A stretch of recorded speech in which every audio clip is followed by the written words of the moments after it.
Good morning and welcome to another edition of Awakening in Health with Dennis. I'm your host this morning, and the weekend before last I went to a meetup, I guess, where there was some very interesting speakers, and I had the pleasure to meet up with a fellow called Mr. Mark Batts, who has had a very interesting run in mainstream media, and now he finds himself an independent journalist. He's also an ex-musician, and the conversation I wanted to have with Mark this morning was how the mainstream media, or the inside of the mainstream media system, is working.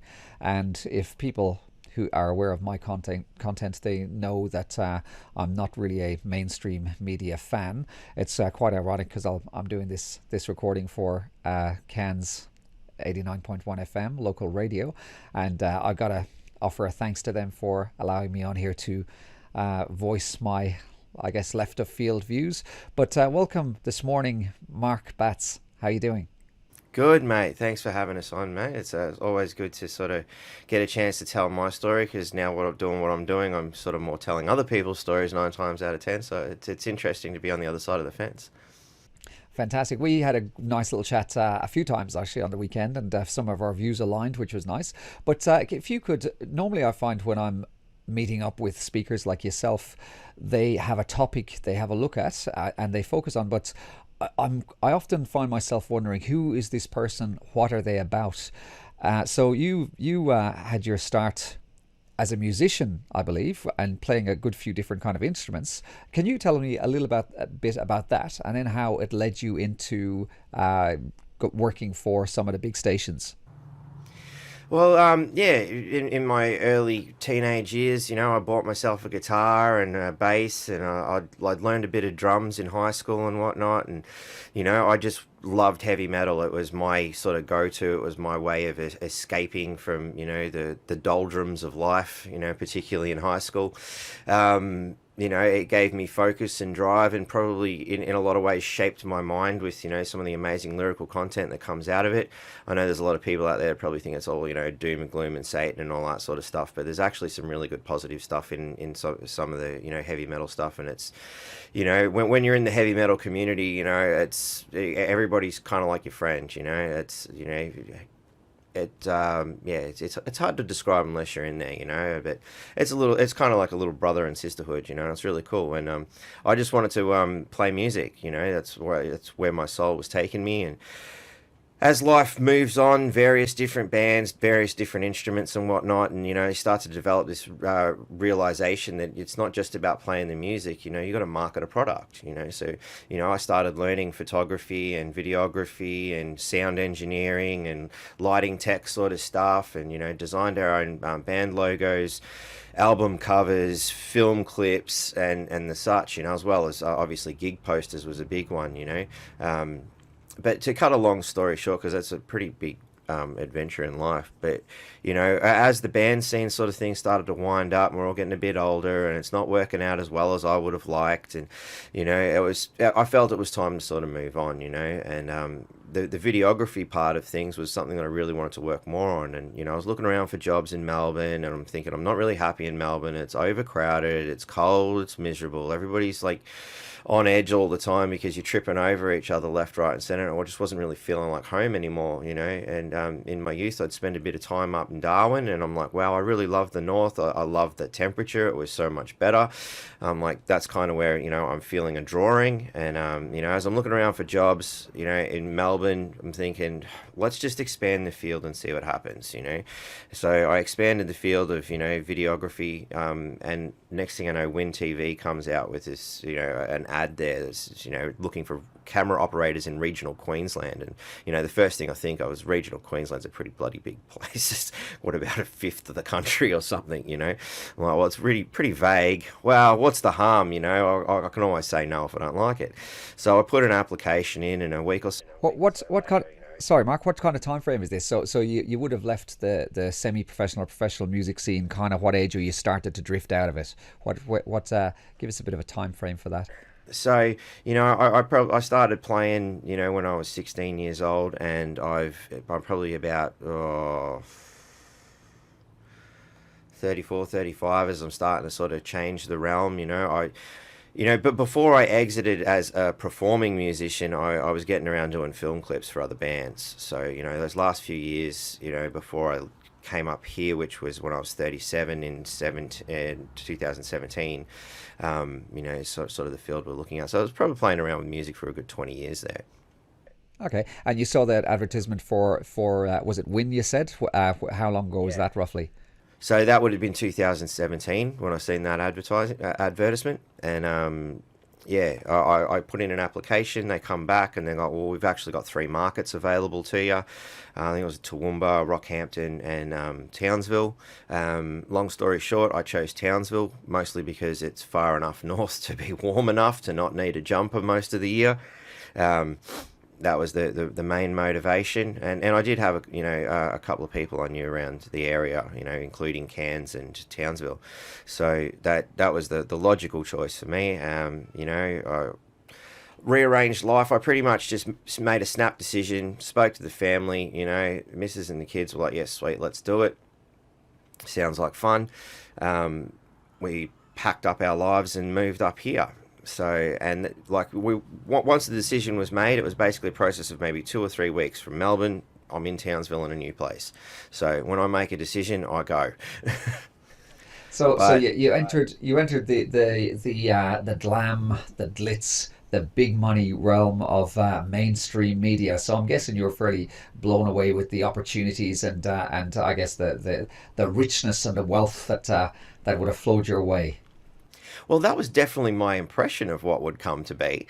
I invite the listener at this point to kind of try and envision what they think would be going on inside, this mainstream media sort of environment, I certainly had, a more glamorous picture in mind. When you're sitting there at home at 6 o'clock and you're watching the news and whatnot, it looks really professional and you think they must have great gear and really nice offices and probably possibly weighted on hand and foot. I don't know, you might even get to the point where you're seeing a pharaoh-like figure being waved with a giant leaf. I don't know, but my vision of what I thought it was and what it was vastly different. So I'll walk you through it. I walk in the door, g'day, how you going? It's like, a large style building, and I'm thinking, oh, what's inside there? That looks fascinating. And, walk through the door, and it looks pretty much like my place did before I left Melbourne, like we're in the process of a move, because they fundamentally were. I was told there's a new office coming and new equipment coming. I'm thinking, oh yeah, that sounds cool. It's, I can't imagine what they had in the past was all that bad, but we get in there and we have a look around, and it's a bit of a mess. There's 4 reporters, 4 sales guys, and I'm now the 4th camera operator. So there's a whole team of 12 people there.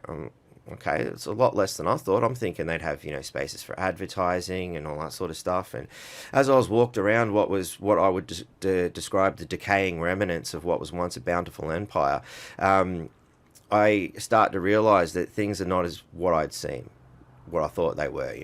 I'm looking around, I see, okay, so what gear are we running here? And they pull out this old camera. It's still running on DV footage. It's got a black and white display. It's we've got an old CD style cartridge that goes in to record on. I'm like, I've never worked with anything quite so old. I mean, the gear that I have was all in color, for example, so trying to shoot in black and white was quite a challenge, and did they still have the old black and white big reels in the back room just as backup with no audio, with the fella playing the piano for the music? It almost sounds not quite like that bad. It wasn't quite that bad, but they did have a computer system that was possibly around in the vicinity of about 15 years old at the time. They were still running Windows XP. And when I seen that, I'm like, what? You're still running Windows XP? He's like, yeah, we had to have one of these machines repaired the other day. I'm like, what, did you take it to the museum? Well, where do you get parts for these things?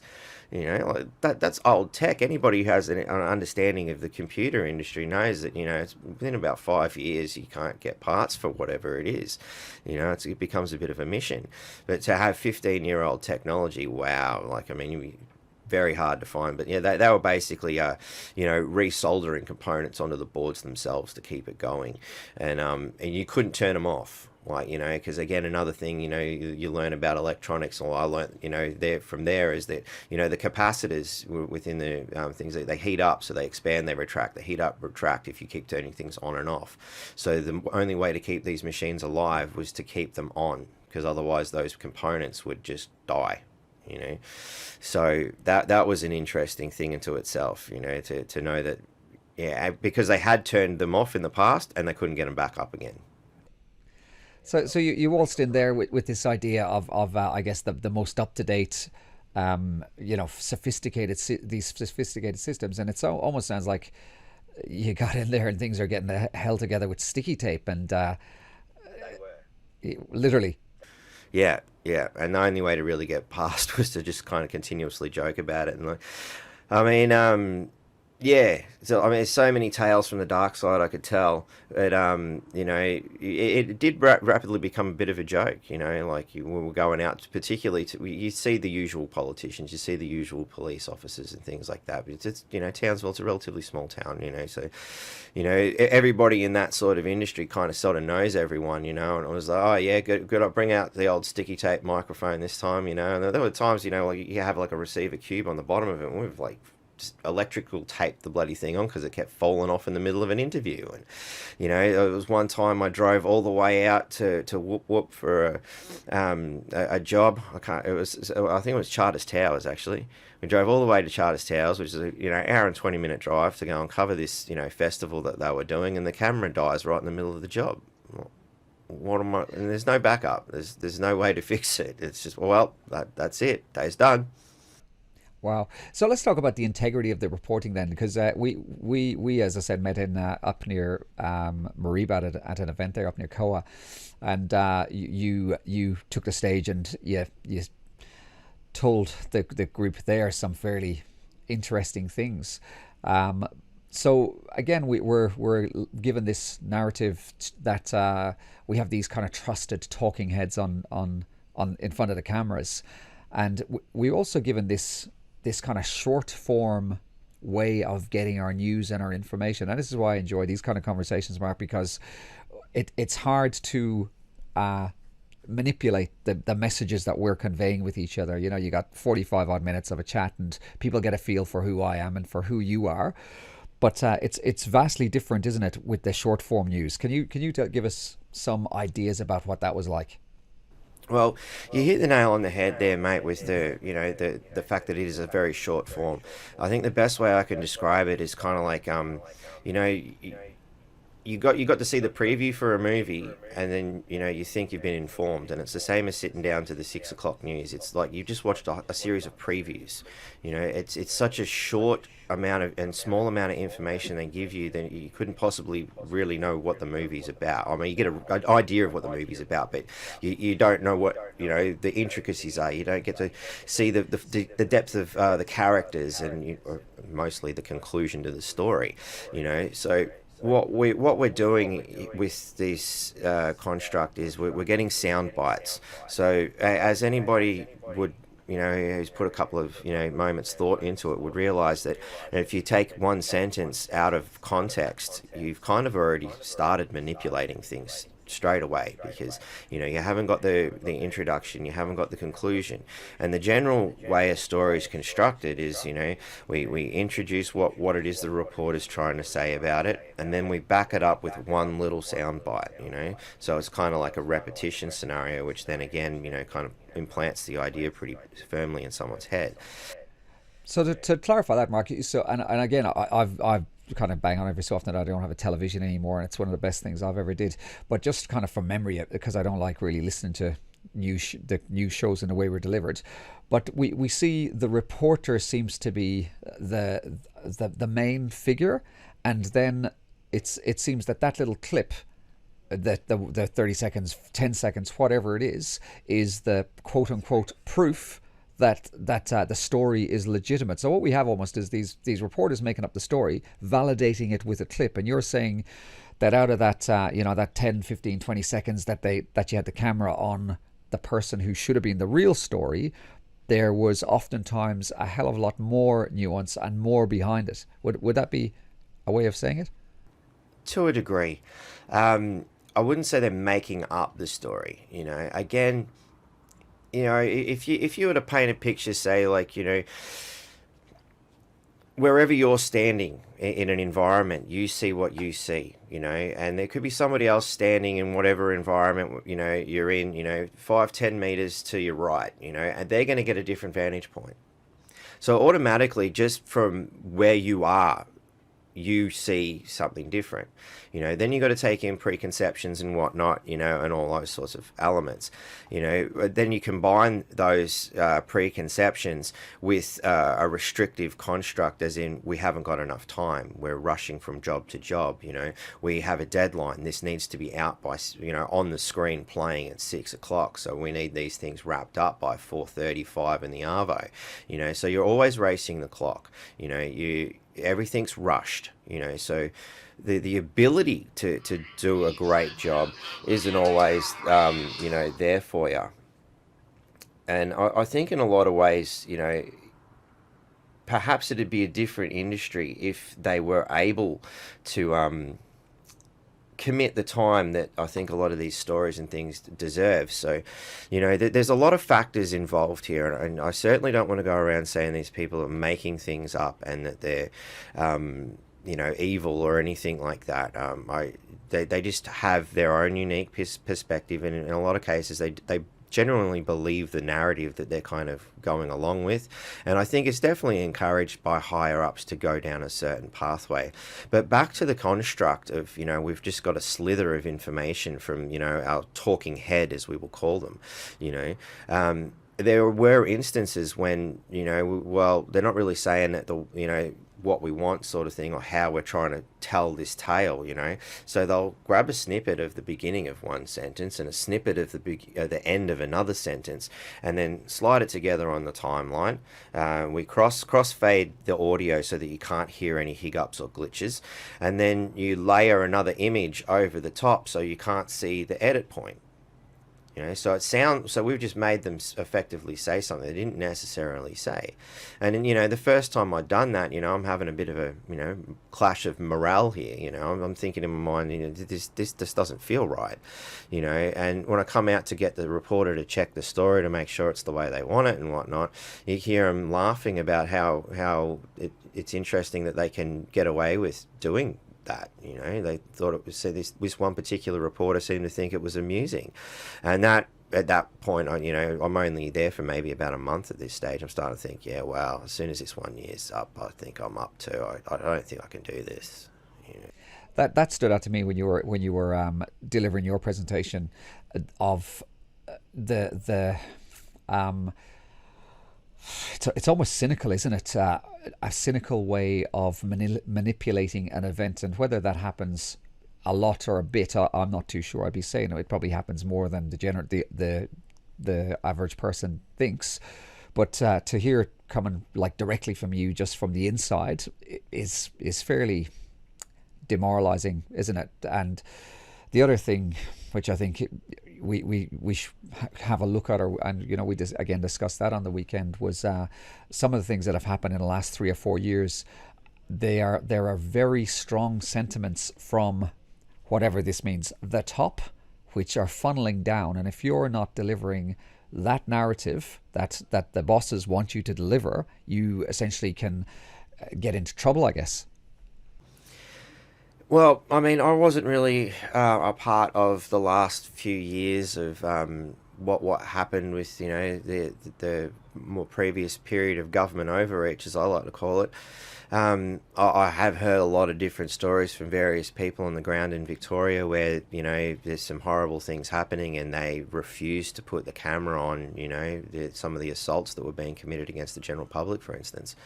And in my experience, a reporter and a camera operator not getting that story was almost unheard of. Like, you know, if you manage to capture some sort of police brutality, or you capture, you know, some assault going down or an arrest going down or something, you were expected to dive in there and get that shot.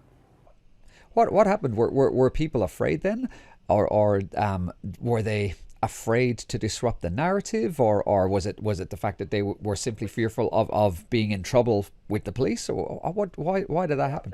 Without being a fly on the wall, I could only speculate, and I kind of try to avoid that. I need to deal with what facts I have and what I do know, and what I've seen with my own eyes. So, and the facts were that there was stuff going on that was ignored. Essentially, is that what you're saying? From what I've heard, and again, this is it's a secondhand information. It's just what I've been told, because I wasn't there. Well, I mean, from my perspective, we I guess we kind of follow similar alternative ways of getting our news, but I mean, I saw reels and reels of footage that were absolutely ignored in the mainstream media, and as you said, some of that was kind of horrific. It was people getting beaten up by the people who were meant to be protecting them. Yeah, well, I've certainly attest to some footage that come my way from Nick Patterson, I think his name was. Which was body cam footage from the police where they, took the time to single him out. They'd already figured out who he was, and that he was kind of a little bit of a leader. And, they waited for the crowd to come down to a small group, and when there was just a handful of them, they charged. 20, 30 cops all come in, and they basically just bashed him, and then charged him with, for assault for the privilege of being bashed, and that's all on the body cam footage. You can see. I think Tony Dobrin put that out on his page. So some pretty horrific stuff to see there, and of course, I mean, could you argue that? Sorry, Mark. Could you argue that Nick did the wrong thing, whatever that is, and I think deserved what he got? It's a matter of opinion. I think, the people on the ground, unless you were there in Victoria and seen what Dictator Dan had done, it's kind of hard to sort of have an opinion on it. Again, I wasn't there, but what I was hearing, they had to do something because Dictator Dan had gotten out of control.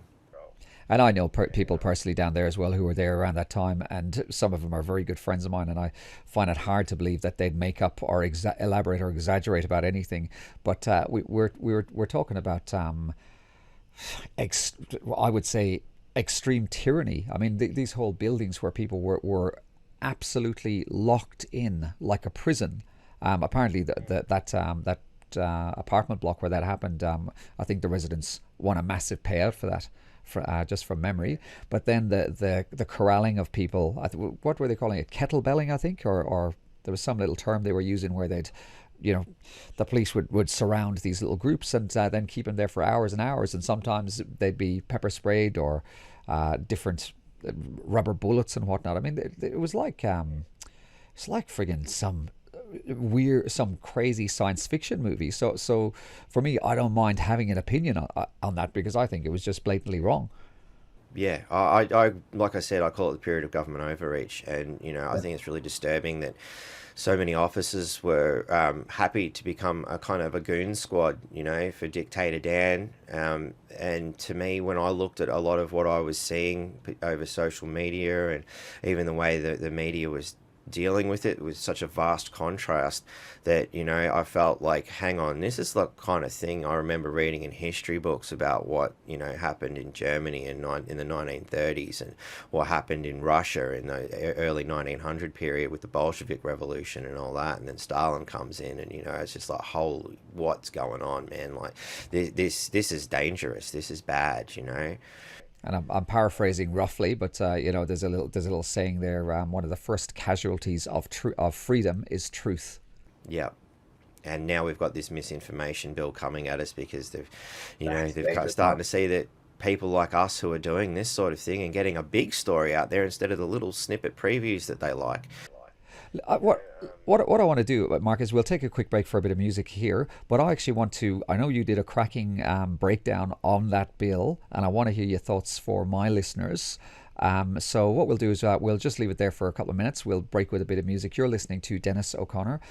I'm running the channel Awakening in Health, and you're probably listening on Cairns 89.1 FM.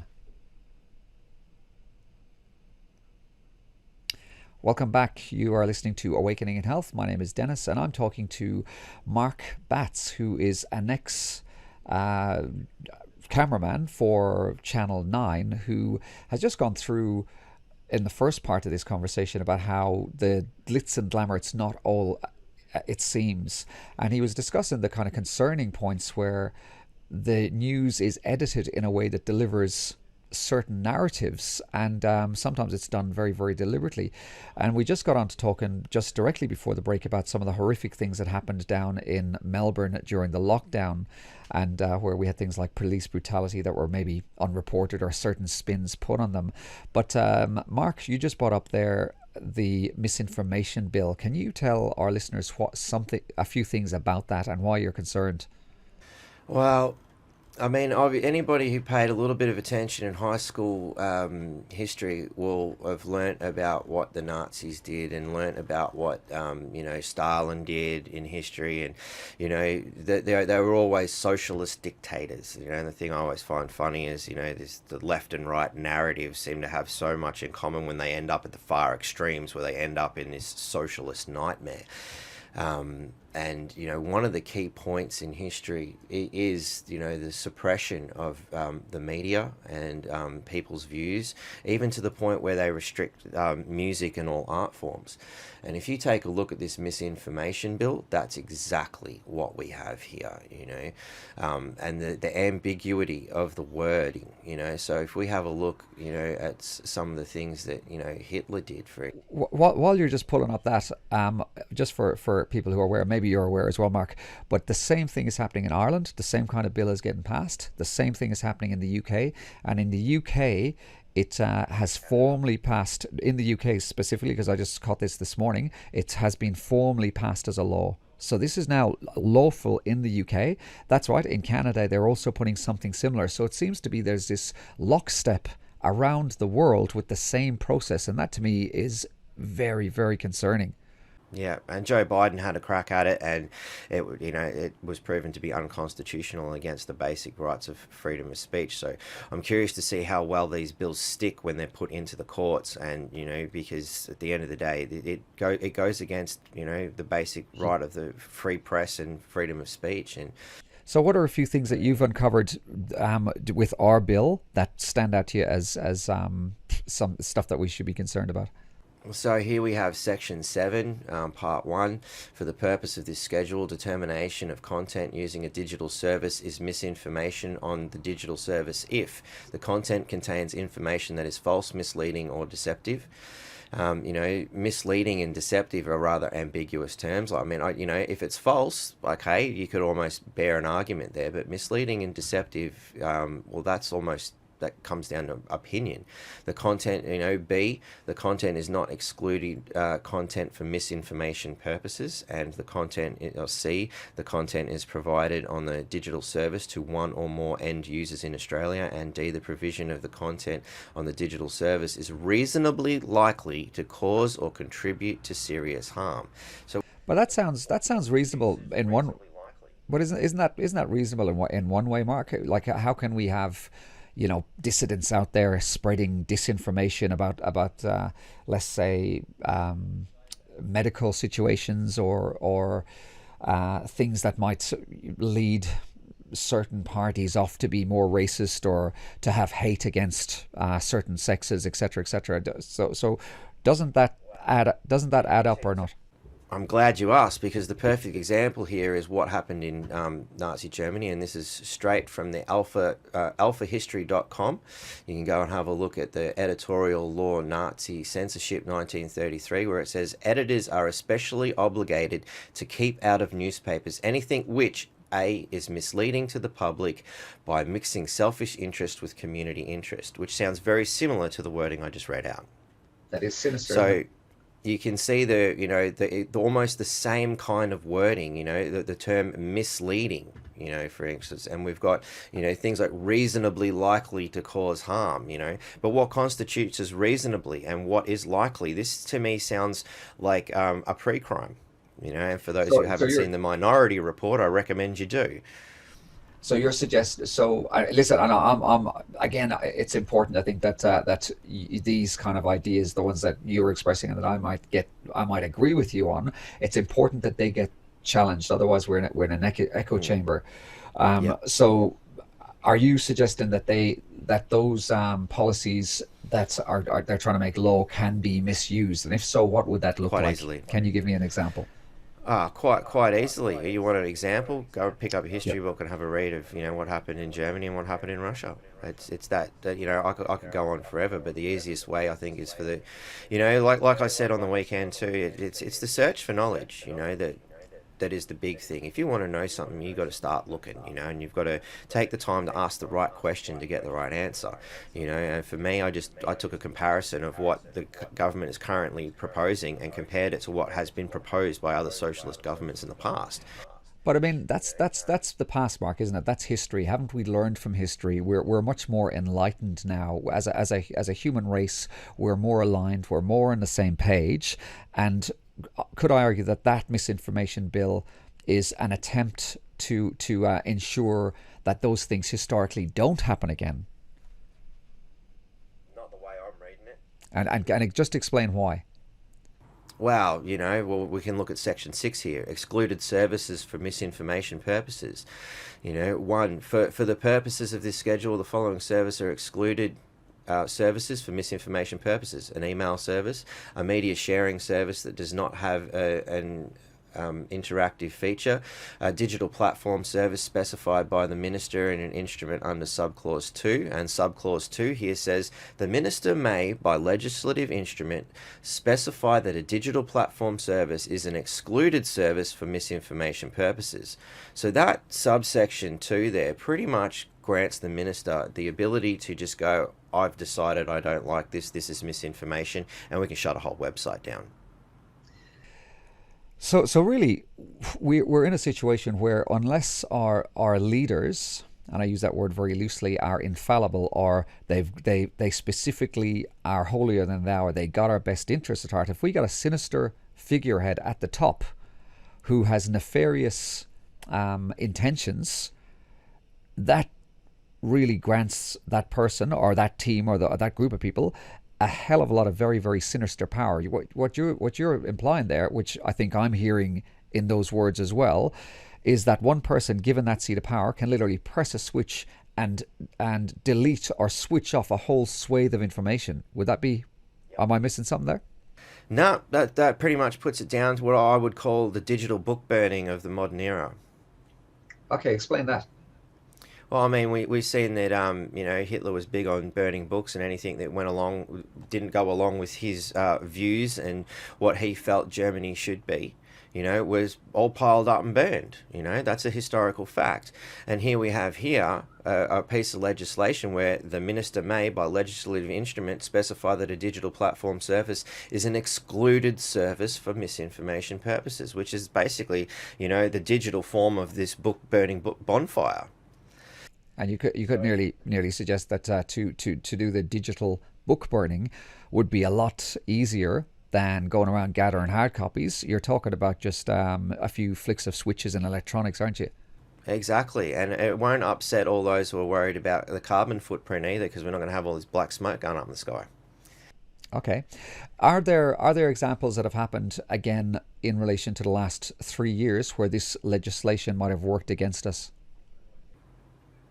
Well, there's lots of things where legislation's worked against the general public. The first thing that springs to mind, actually, and particularly off the back of this Yes No campaign, is council, government and police coming to remove an Indigenous fella I know from his own property, not once but twice. They've basically ripped him out of 2 different properties that he owned, and they actually used the native title bill on him. A bill that's supposed to protect Indigenous people, and they use the native title bill to remove him from his own property. And that's a story I'll be bringing to us on the North Queensland Freedom Network when we get the chance to sort out all the nuts and bolts and make sure That's crazy. I gave you a leading question there, Mark, but I'll kind of elaborate on my question. But the thing that really bothered me massively was the censorship of medical misinformation that has just been rife over the last 4 years, and even in the Daily Mail, I think it was either yesterday or this morning, actually, it was in one of the news reports, funnily enough, of a gentleman who was a fly-in fly-out worker who had myocarditis and pericarditis that was identified by his professor and his specialist as coming from the AstraZeneca vaccine. And because it's not kind of ticked and listed as one of the ones that cause those diseases, this fella's high and dry from a financial point of view. He can't get any help from it. And prior to at the beginning of when we had this so-called safe and effective stuff rolled out, there was information that I was seeing that showed that this stuff was harmful. And could it be possible now with this misinformation bill that people who are speaking up about it, or the information, if the powers that be don't like it, or if they're getting paid by the pharmaceutical companies, they can just come along and say, and if they're bribed heavily enough, they can come along with a flick of a switch and go, yeah, sorry, all that information that you collected, I'm just, I figure it's harmful for the public, I'm deleting it. Is that a possibility? I think it's definitely within the realm of possibility. And as we're seeing, a lot of the things that were claimed to be mis and disinformation over the last few years actually turned out to be quite correct, you know. And, to take us to another tale from the dark side, a great example of how a conspiracy theory can come into effect. I remember once upon a time we were sitting out front of the council chambers, and it was a closed council chamber meeting, The reporter had a specific question they wanted to ask council, and they needed it by the end of the day. Council know damn well that we have a cut-off time of about 4 o'clock. So they're obviously going to drag this out as long as they can so they don't have to answer whatever question you wanted answered. But while we were sitting there and, the reporter's stewing me, I'm just sitting there going, well, I'm getting paid to sit here and hold a camera. I don't even have to do anything with it. That's fine by me. If this is how this is going to play out, that's how it's going to play out, But he starts mulling over in his head, what do you think they're talking about in there, And, what's going on? And wonder what they're saying, And it's just that natural curiosity starts running away. And I said to him, well, they could be talking about anything, mate. So I start fanning the flames. I'm like, for all you know, they could be plotting all sorts of new ways to start putting up, Big Brother network cameras, which they've actually started doing, and all sorts of various other little ideas in his head. And you can see the gears are grinding and the steam's starting to rise from his collar and whatnot. And I'm like, now, do you understand how easy it is to get conspiracy theories? Because he was one of those who would always say, oh, you're a conspiracy theorist if you went against the standard view of what he was trained to think in university. I'm like, but this is what I'm talking about. It's the absence of information. It's when you're not being told what's happening, you're left to theorize. That's all you can do. And quantum theory is okay. There's all these other, even the theory of relativity is okay. The creation theory, that's okay, but a conspiracy theory, no, you can't have that kind of theory. Mark, if you've got a whole load of council members in a room and you're not allowed to listen to what they say, that is the actual definition of a conspiracy. Exactly. So conspiring to behind mind, closed doors. Correct. So to my mind, if anybody who's listening to this is not a conspiracy theorist these days, I think you got a bit of waking up to do. And another point that you just mentioned there, and it's very relevant in my town up here in Cairns, are the cameras everywhere, on every friggin' corner. Now, crime has never been worse in my town. Okay? Yeah, same so here. Those cameras haven't done anything to help with crime. So who are they looking at? They're not looking at the people doing the crime because they know who they are. We had Councillor Brett Oles in one of our meetings who was explaining that about 90% of the crime is done by about 70 families. They know exactly who they are. They know where they are and when they are, just about at all times. Yeah. They're not picking them up.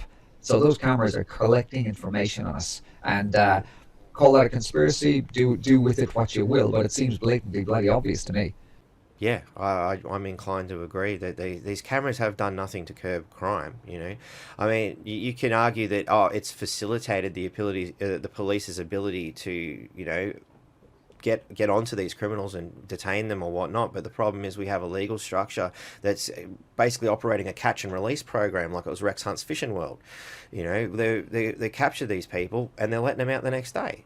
It's madness, and it's just this vicious cycle. We've And created a system here that protects the criminals more than it does the general public. And as I discussed with Clayton Hawkes in a recent interview with him, you've got truck drivers getting tens of thousands of dollars worth of fines for, not having their logbook done right. The general motorist is driving 5 to 10 Ks under the limit and driving everybody who can control their speed a little bit better absolutely mad out of pure fear, because we have some of the highest fines in this country at the moment, here in Queensland. And, so why are we attacking the general public who's just trying to get away, make their ends meet, get to work, or even work as a driver for a job? These people are living in fear from a government while we've got rampant criminals running around, raping, pillaging, stealing cars, causing willful destruction of public property. These people are getting a slap on the wrist. This is completely illogical.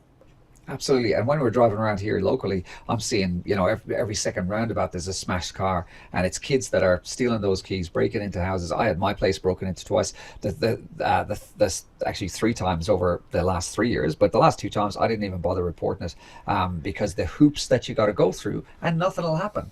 And Yeah. I'm afraid, sorry to, to anybody out there who thinks I'm not good for not doing that reporting, but there's other people who feel like this up here that I talk to. Yeah. They are absolutely sick of the hoops that they got to jump through when they're law abiding, knowing that the outcome is going to be just absolutely rubbish. Yep.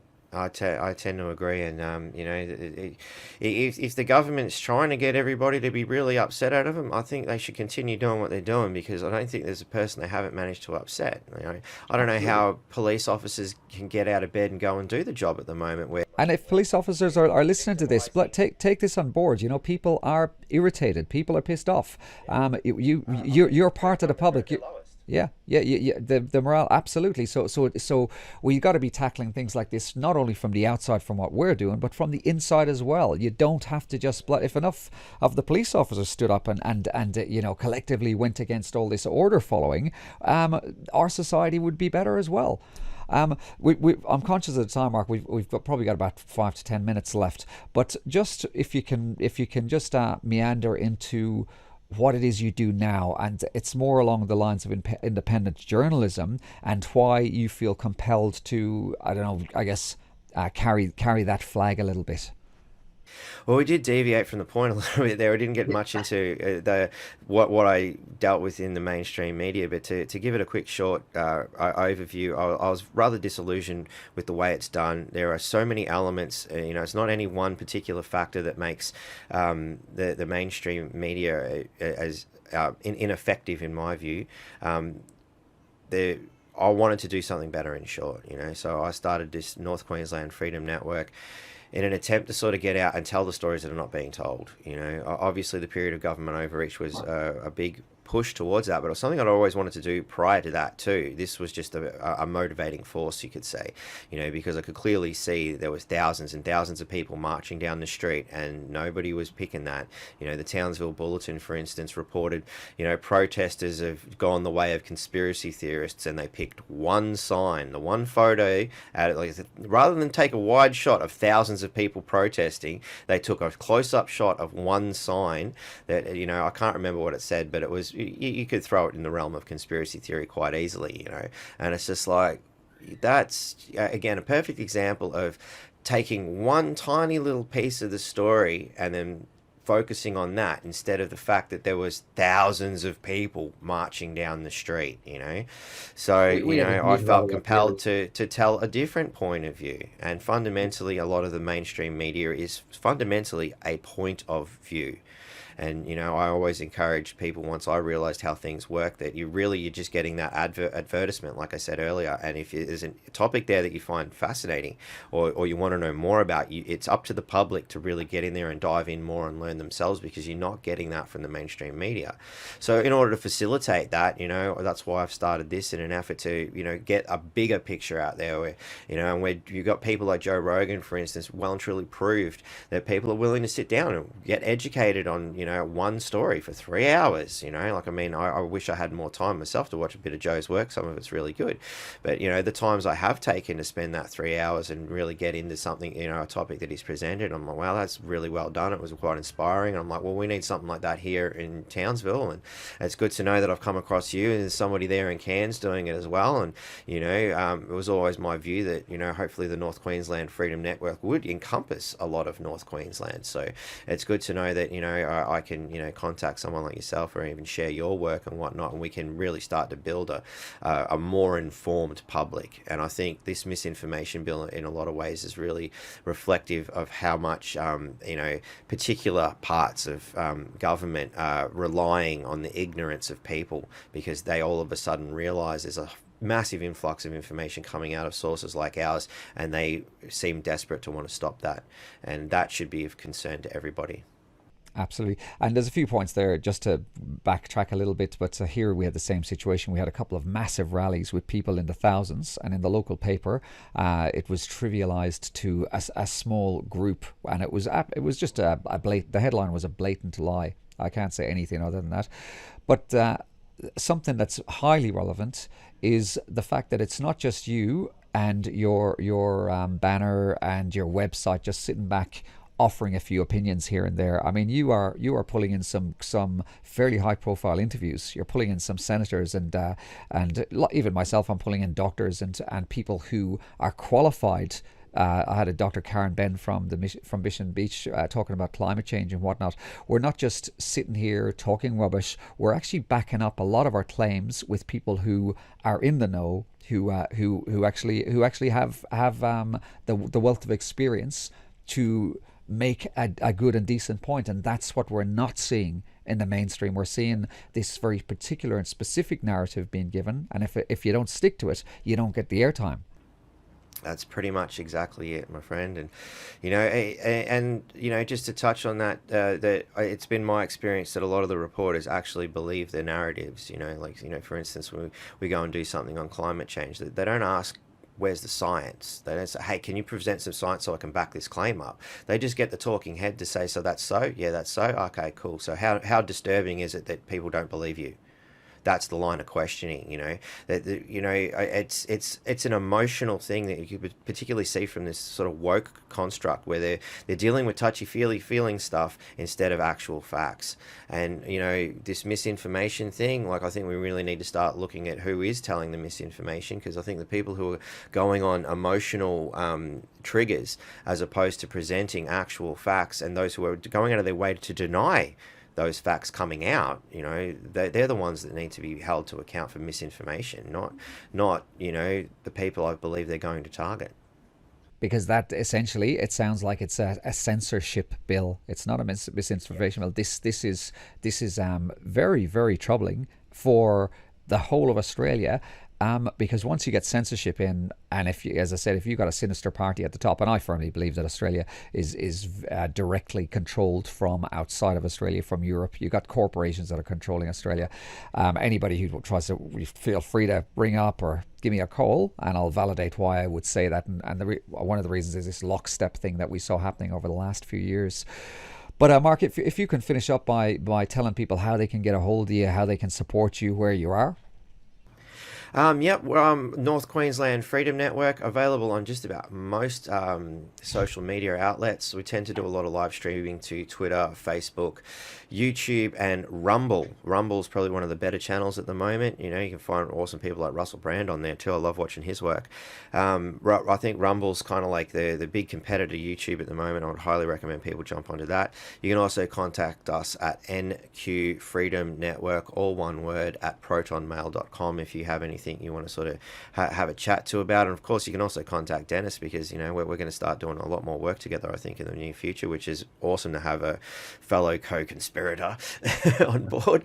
But yeah, drop us a line. And on the purpose of this misinformation bill, we've got a short amount of time, people. I highly recommend going over, you just type into Google the misinformation bill submissions. You will find mine. by typing in my name, Mark Batt with 2 T's, in the search there, and there's a 5-page thing where I've made some interesting comparisons between the history and what's currently being established there. If that resonates with you, I highly recommend you go ahead, take a copy of it and send it to your local member and say, hey, what the hell are you doing here? If you support this, then we don't support you. We're going to vote you out next term, you know.